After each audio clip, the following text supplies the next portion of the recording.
अस्सलाम वालेकुम जी, welcome back. तो स्टार्ट करते हैं। आज हम इंशाल्लाह अपनी एक्सरसाइज 1.1 जो है ना वो शुरू करेंगे।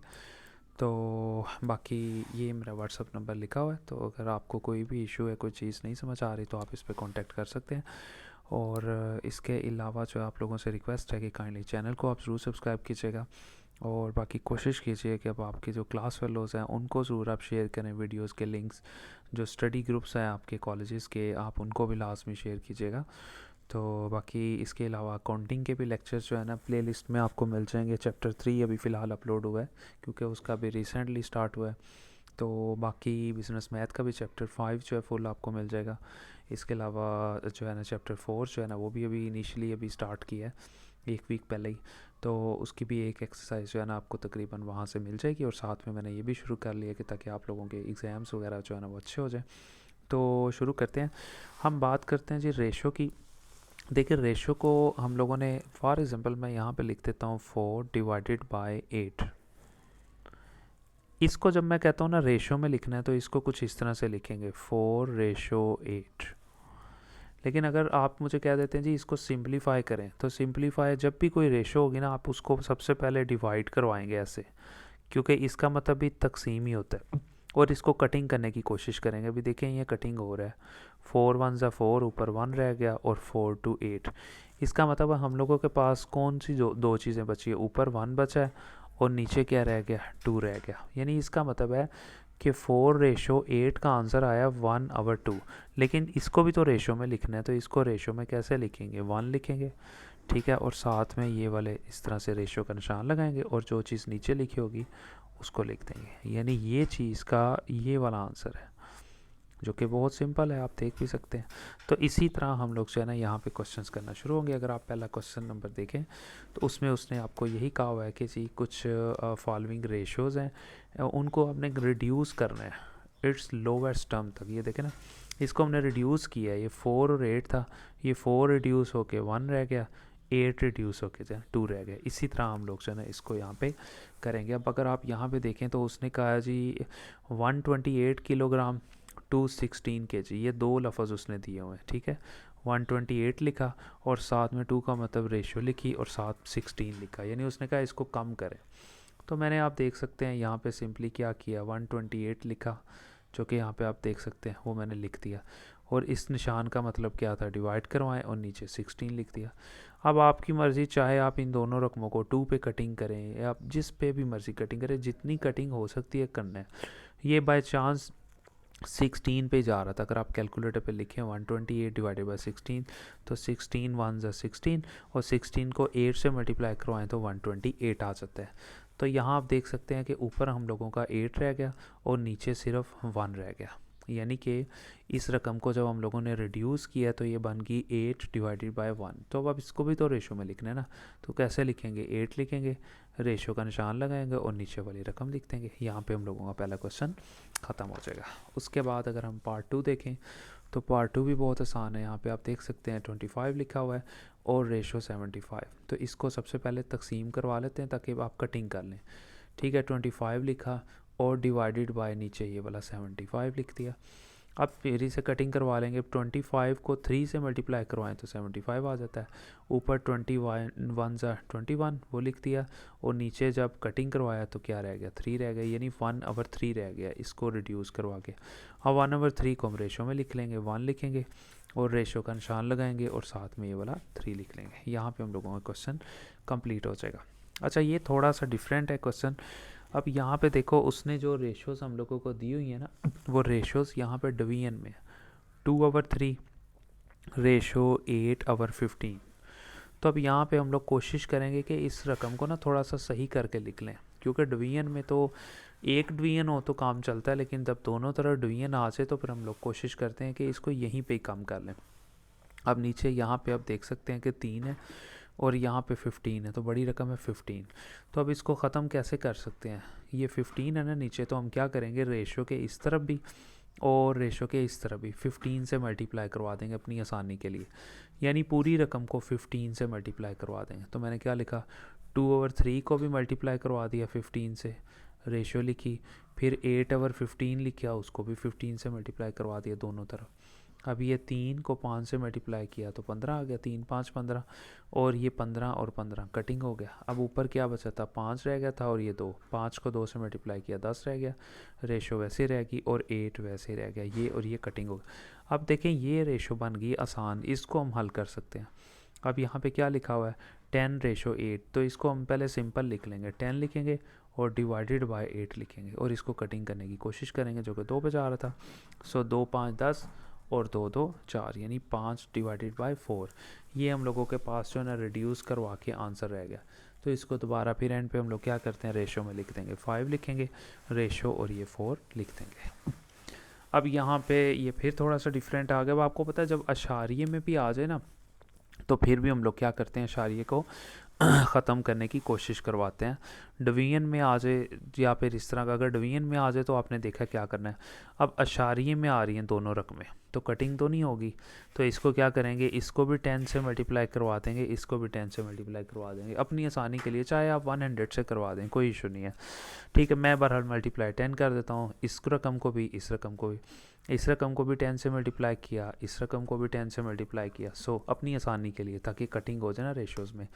सो 3.5 को जब हम लोगों ने 10 से मल्टीप्लाई किया तो हम लोगों के पास यहाँ पे आप देख सकते हैं क्या रहेगा जी, ठीक है 35 रह गया। यानी एक्चुअली रेशोज़ के क्वेश्चन जो है ना थोड़े से डिफरेंट होते हैं, मतलब आम मेथड से जो है ना हट के होते हैं थोड़े से ना, मतलब स्टूडेंट उसमें थोड़ा सा ना कंफ्यूज हो जाते हैं कि ये पता नहीं क्या है, लेकिन आपने सिंपली इनको समझना है। 35 रह जाएगा यहाँ पे, और यहाँ आप देख सकते हैं सिंपली 6.5 को 10 से मल्टीप्लाई किया तो 65 रह गया। अब इसको आप हल कर लेते हैं, 35 और रेशो का मतलब डिवाइड करवा दें, डिवाइडेड बाय 65। अब इसको आप जो है ना कटिंग कर सकते हैं, यहाँ पे सिंपली आप देख सकते हैं हम लोगों ने इसको कटिंग कर दिया, यानी कि 5 के ऊपर 5 7 35 हो गया, और 5 1 5, एक इधर असल चला गया तो 15 हो गया, तो 5 3 15 हो गया। 5 के टेबल पे कटिंग कर दिया, ऊपर 7 रह गया, नीचे डिवाइडेड बाय 13 रह गया, तो लिख दिया। 7 बचा वो लिख लिया, डिवाइडेड बाय 13 बचा वो भी मैंने लिख लिया। अब इसको दोबारा फिर उसी तरह जैसे मैंने आपको कहा था रेशो में लिख लेंगे, 7 लिखा, और साथ ये इसको ख़त्म करके रेशो और डिवाइडेड बाय यानी कि 13। ठीक है जी। तो यहाँ पे हम लोगों का जो क्वेश्चन नंबर 1 है वो कंप्लीट हो गया। अब हम बात कर लेते हैं जी अपने क्वेश्चन नंबर 2 की, जो कि बहुत आसान है। अच्छा जी, क्वेश्चन नंबर 2 के अंदर हम लोगों ने क्या करना है, उसने ये कहा है कि क्वेश्चन नंबर 2 के अंदर एक कॉलेज है, उसने कहा वहाँ पे 240 लड़कियाँ और 360 लड़के हैं। अब आपने रेशो बतानी है number of girls to number of boys. अच्छा, जो लफ्ज़ वो पहले बोलेगा ना उसकी तादाद को ऊपर रखना है, और जो लफ्ज़ वो बाद में बोलेगा उसको नीचे रखना है। उसने कहा रेशो लिखें, रेशो का मतलब डिवाइड करवाएं, नंबर ऑफ़ गर्ल्स की तादाद ऊपर लिखें और डिवाइडेड बाय बॉयज़ की तादाद को नीचे लिखें। एक क्वेश्चन ये है। फिर उसने कहा है फिर एक रेशो बनाएं, नंबर ऑफ़ गर्ल्स की तादाद को ऊपर लिखें टू द नंबर ऑफ पपिल्स। पपिल्स का मतलब होता है कि टोटल तादाद कितनी है, गर्ल्स और बॉयज़ दोनों की तादाद को जमा करेंगे तो टोटल आ जाएगा, पपिल कहेंगे उसको। तो यही वो कह रहा है कि गर्ल्स की तादाद ऊपर रखें और नीचे टोटल को रखें, तो क्या आंसर आएगा। तो सबसे पहले आप यहाँ पे देखें, नंबर ऑफ़ गर्ल्स दिया था, नंबर ऑफ़ बॉयज़ ये भी गिवन था, तो टोटल पपिल आप लोगों को मैंने आगे भी बताया कि किस तरह से फाइंड करेंगे, बहुत आसान है फाइंड करना। दोनों को आप जमा कर लें, ठीक है, 240 प्लस 360 दोनों को जमा किया तो ये टोटल पपिल्स आ गया। तो सबसे पहला जो है ना, अगर हम लोगों ने, उसने ये कहा हुआ कि सबसे पहला क्वेश्चन तो था वो ये था कि नंबर ऑफ़ द गर्ल्स उसको ऊपर लिखना है, to the number of boys उसको नीचे लिखना है। Ratio of girls to boys इसका नाम होगा। तो आप देख सकते हैं कि गर्ल्स जो है वो 240 थी, और रेशो 360 जो है वो बॉयज़ से, यानी गर्ल्स की तादाद ऊपर और बॉयज़ की तादाद नीचे, साथ दरमियान में रेशो, क्योंकि ये आप देख सकते हैं यही उसकी रिक्वायरमेंट थी पहले के अंदर। इसको आप हल कर लेंगे, तो इसको मैंने आपको कहा पहले सिंपल टर्म में लिखेंगे, 240 डिवाइडेड बाय 360। अब इसको आप कटिंग कर सकते हैं, ज़ीरो जो है ना वो ज़ीरो से ख़त्म हो गया, ठीक है। 12 के टेबल पे जा रहा है, 12 2 24 और 12 3 36, ठीक है, 0 0 से ख़त्म हो गया। 2 डिवाइडेड बाय 3 बचा, उसको हम दोबारा फिर रेशो की फॉर्म में लिख लेंगे, 2 लिखेंगे और इसको ख़त्म करके रेशो लगाया और साथ में 3 लिख देंगे, ठीक है जी। अब दूसरा क्वेश्चन जैसा कि उसने दिया हुआ था, उसने कहा था ratio of number of girls को ऊपर रखें, नंबर ऑफ़ पपिल्स टोटल को नीचे रखें। टोटल तादाद इस बार नीचे होनी चाहिए और गर्ल्स की तादाद को ऊपर रखना है, तो आपने रेशो बनानी है। ये दें जी, ratio of girls to number of pupils, यानी गर्ल्स की तादाद ऊपर, फिर रेशो, और यहाँ पे नीचे उसने कहा है टोटल, यानी पपल्स जिसे कहेंगे। इसको दोबारा फिर हम लोग क्या करेंगे, 240 और डिवाइडेड बाय 600, वो मैंने यहाँ पे लिख लिया। अब आप यहाँ पे देख सकते हैं ये 0 0 से ख़त्म हो गया, और इसके अलावा 12 पे कटिंग हो जाएगा, 12 2 24 और 12 5 60। ऊपर आप देख सकते हैं 2 बचा, नीचे हम लोगों के पास 5 बचा। इसको हम हल कर लेंगे। ये 2 डिवाइडेड बाय 5 था, तो इसको हम लोग रेशो में कैसे लिखेंगे, 2 लिखेंगे, और रेशो और ये वाला 5 लिख देंगे। तो यहाँ पे हम लोगों का क्वेश्चन नंबर 2 जो है ना वो भी सॉल्व हो जाएगा। तो अब अगर हम बात करें अपने क्वेश्चन नंबर 3 की, तो क्वेश्चन नंबर 3 वो भी बहुत आसान है, लेकिन थोड़ा सा मुश्किल है, ठीक है। लेकिन आपने बिल्कुल भी टेंशन नहीं लेनी, हम इजीली इसको कर लेंगे। बस आपने ध्यान से जो इसकी स्टेटमेंट है ना उसको आपने कोशिश करना है जो है ना अच्छे से समझना है। इंशाल्लाह इस वीडियो में कोशिश कर रहा हूँ कि हम लोग जो है ना 5 क्वेश्चन जो है वो अटैम्प्ट करने की कोशिश करें। एक गर्ल, एक लड़की है, स्पेंड उसने खर्च किए हैं 1/4, यानी 1/4 हिस्सा ऑफ हर मनी, यानी उसके पास जो भी पैसे थे, पैसे नहीं उसने बताए कि कितने थे उसके पास, लेकिन जितने भी थे उसका 1/4 हिस्सा यानी 1/4 हिस्सा 1/4 जो है ना उसने खर्च किया ऑन बस फेयर। बस फेयर का मतलब होता है बस का किराया दिया। अब एंड 2/3 हिस्सा जो रिमाइंडर बस का किराया देने के बाद जो पैसे बचे उसमें से 2/3 हिस्सा उन पैसों का उसने ड्रिंक्स यानी कोल्ड ड्रिंक्स वगैरह पी ली। तो what fraction of her original money, आप क्या वो कहता फ्रैक्शन किस तरह से बनाएंगे। ओरिजिनल मनी को आपने वो कह रहा है आपने नीचे रखना है, ठीक है, और कितने स्पेंड किए उसने उसको ऊपर रखे। फिर वो कह रहा है ओरिजिनल मनी को आपने नीचे रखना है, और कितने उसके पास जो है ना लेफ़्ट बच गए हैं उनको आपने ऊपर रखना है। यानी सिंपल सी बात है। सबसे पहले आप इस चीज़ को, इस स्टेटमेंट को समझ लें वो क्या कह रहा है। फॉर एग्जांपल उसके पास पता नहीं कितने पैसे थे, बहरहाल जितने भी थे उसमें से 1/4 हिस्सा उन पैसों में से उसने किराया दे दिया। जो बाकी बचे उसका 2/3 हिस्सा उसने कोल्ड ड्रिंक पे लगा दिया। तो वो कह रहा है आप इनकी फ्रैक्शंस फाइंड कर लें, बहुत आसान है। अब ये थोड़ी सी स्टेटमेंट्स है, इनको आप समझ लें, इनको आपने अपने पास से लिखना है, फिर आपके लिए आसान हो जाएगा। सबसे पहले आप ये देखें कि ओरिजिनल मनी मैं लेट कर लेता हूँ यहाँ पे। उसने तो ये नहीं ना बताया हुआ कि पैसे कितने थे, बस यही कहा हुआ कि उन पैसों का इतने % हिस्सा उसने यहाँ खर्च किया, इतने % हिस्सा यहाँ खर्च किया। असल बात नहीं की उसने। ओरिजिनल मनी में फ़र्ज़ कर लेता हूँ, लेट कर लेता हूँ, वो 100 रुपया थी, ठीक है, ओके। अब उसने कहा कि उसने बस का किराया कितना दिया है, यानी 1/4 लेना है किसका, 100 का, यानी 1/4 हिस्सा किसका लेना है, 100 का, क्योंकि उसने यही कहा था ना कि उसके पास जो पैसे थे उसका 1/4 हिस्सा उसने किराया दिया था उन पैसों में से। तो क्या करेंगे, 100 का 1/4 हिस्सा लेंगे। तो वो बहुत आसान है, ये 1 जो है ये 100 से मल्टीप्लाई होकर 4 पे डिवाइड हो जाएगा, तो हमारे पास रह गया 25। इसका मतलब है 100 रुपये में से 100 का चौथा हिस्सा आप वैसे भी देख लें, 1/4 हिस्सा 100 रुपये का क्या आता है, 25। इसका मतलब है बस का किराया उसने दे दिया 25 रुपीज़, तो बाकी उसके पास बचे 75 रुपीज़। 100 रुपये में से 25 तो किराया दे दिया, तो बाकी उसके पास जो रिमाइंडर था, यहाँ रिमाइंडर का मतलब होता है बकिया या बकाया, तो बाकी उसके पास बचे 75।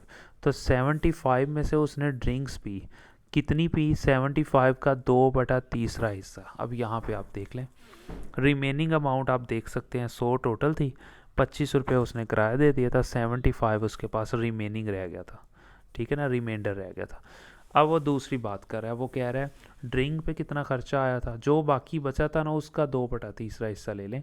अब 75 उसके पास बचा था, तो 75 का 2/3 हिस्सा, तो हम लिखेंगे यानी ड्रिंक्स पे कितना खर्चा आया, 2/3 हिस्सा 75 का लेना है। 75 वो रकम है जो रिमेनिंग थी, जो बाकी बची थी, तो 75 का 2/3 हिस्सा लेंगे तो 50 आ जाएगा। कैसे, 75 को 2 से मल्टीप्लाई करवाएंगे 150, 150 को 3 से मल्टीप्लाई करवाएंगे तो 50 आ। ये 50 रुपीज़ उसने कोल्ड ड्रिंक पे खर्च किए, ठीक है। तो इसका मतलब है उसने पे टोटल कितने खर्च किए, यहाँ मैंने नीचे लिख दिया कि टोटल स्पेंडिंग कितनी थी। 25 उसने किराया दिया था, प्लस 50 रुपीज़ जो है ना वो उसने यहाँ पे कोल्ड ड्रिंक पी, मौज मस्ती की, ठीक है। इन दोनों को जमा किया तो टोटल जो है ना उसने जो स्पेंडिंग की है वो 75 रुपीज़ थी। अब 75 उसके खर्च हो गए थे, टोटल उसके पास 100 रुपया था, उसमें से उसने 75 खर्च कर दिया और बाकी उसके पास अब एंड पे 25 रह गए, वो भी मैंने यहाँ पे लिख दिया। हर सेविंग आफ्टर बोथ एक्सपेंस, इन दोनों खर्चों के बाद उसके पास कितने पैसे सेव रह गए। 100 टोटल था, उसमें से 75 टोटल खर्चा आ गया किराया और खाने पीने का, तो 25 उसके पास बचत आई। ले जी, अब यहाँ आप देख सकते हैं दो चीज़ें उसने पूछी हुई थी। Fraction of her money spend, जैसा कि आप देख सकते हैं ना, यहाँ उसने क्या कहा था कि स्पेंड कितने किए थे उसकी फ्रैक्शन निकालें। फ्रैक्शन का मतलब होता है कि टोटल जो थे उसको नीचे रखें और कितने खर्च किए उसको ऊपर रखें, और लेफ़्ट का मतलब भी टोटल जो पैसे थे उन्हें नीचे रखें और कितने बकाया बचे उनको आपने ऊपर रख लेना है। तो बहुत आसान था ये, आप देख सकते हैं fraction of her money spend के कितने उसने मनी जो है ना कितनी स्पेंड की है। तो सबसे पहले उसने 75 पे खर्च किया, आपने देख लिए थे ऊपर, वो ऊपर रखे। टोटल उसके पास पैसे कितने थे उन्हें डिवाइड करवा दें, बिल्कुल इसी तरह जैसे आप कितने नंबर हासिल किए ऊपर लिखते हो, टोटल नीचे लिखते हो। तो 75 डिवाइडेड बाय 100, तो इनको हम लोगों ने जब डिवाइड किया तो 25 के टेबल पे चले गए। 25 3 75 और 25 4 103 ओवर 4 जो है ना वो रह गया। ले जी, fraction of our money left. अब जैसा कि उसने यहाँ बात की थी कि पास बाकी उसके पास बचे कितने हैं, कितने बाकी बचे थे उन्हें ऊपर रखें, डिवाइडेड बाय फिर वही जो जितने टोटल थे उनको नीचे रख लें। 25 1 25 और 24 जो है ना वो क्या रह जाएगा 100। 25 1 25 और 24 जो है ना उसको यानी 25 को 4 से मल्टीप्लाई किया तो 100। 1/4 जो है ना फ्रैक्शन मनी उसके पास लेफ्ट। इसका मतलब है 1/4 हिस्सा उसके पास पैसे बचे और 3/4 हिस्सा उसके पास खर्च हो गया। तो आई होप कि आपको बड़े अच्छे तरीके से समझ आया होगा। मैंने पूरी कोशिश की आप लोगों को अच्छे तरीके से समझाने की। तो बहुत आसान था, थोड़ा सा ट्रिकी तो बिल्कुल ज़रूर था, लेकिन ये था कि इम्पॉसिबल नहीं था, आसानी से हो सकता था, करवा दिया आपको। ले जी, क्वेश्चन 4 आ गया। क्वेश्चन 4 में एक स्टूडेंट था, टुक 64 मार्क्स उसने लिए हैं इंग्लिश में एंड 84 मार्क्स उसने लिए हैं कंप्यूटर में। ये अपनी बुक पे देख सकते हैं, सारे क्वेश्चन मैंने लिख दिए हैं यहाँ पे। यानी 64 उसने इंग्लिश में लिए हैं और कंप्यूटर के अंदर उसने कमाल कर दिया, 84 ले लिए हैं। इंग्लिश में उसका हाथ बेचारे का तंग होगा। अच्छा, find ratio of English marks to computer marks. अब रेशो फाइंड करनी है, इंग्लिश के मार्क्स को वो कह रहा है ऊपर रखें, टू, अब टू का मतलब होता है रेशो या डिवाइड, कंप्यूटर मार्क्स को नीचे रखना है। ठीक है जी, अब कंप्यूटर मार्क्स को यहाँ हम लोगों ने क्या कर देना है, नीचे रखना है। अब अभी देखें ना, क्वेश्चंस की नोयत को देखना है हम लोगों ने ना, क्वेश्चन की ना नोयत को समझ रहे हैं कि क्वेश्चन की नोयत जो है ना वो यहाँ पे हम लोगों को क्या कह रहे हैं, मतलब किस तरह से जो है ना वो चल रहे हैं। ठीक है, यहाँ पे एक और चीज़, यहाँ मैंने थोड़ी सी मिस्टेक कर दी है, यहाँ 84 था, यहाँ मैंने बाय चांस 81 लिख दिया, और यहाँ पे भी आप देख सकते हैं 84 मैंने यहाँ पे लिख दिया। ठीक है, तो इसको आप लोगों ने जो है ना अंडरस्टैंड कर लेना। वैसे तो यहाँ वीडियो भी काफ़ी 17 मिनट की हो गई है, तो हम लोग नेक्स्ट वीडियो में जो है ना क्वेश्चन 4 और क्वेश्चन 5 को जो है ना वो अटैम्प्ट कर लेते हैं जी।